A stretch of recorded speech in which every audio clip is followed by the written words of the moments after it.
سورہ البقرہ رکوع نمبر 5۔ قوم یہود کی نافرمانیوں کا پس منظر۔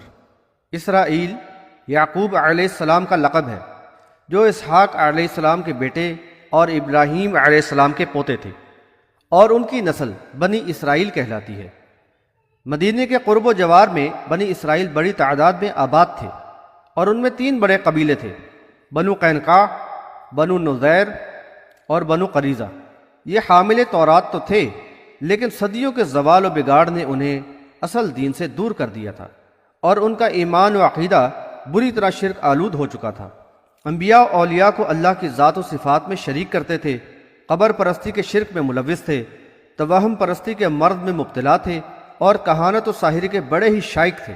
کتاب اللہ کی لفظی و معنوی تحریف کر کے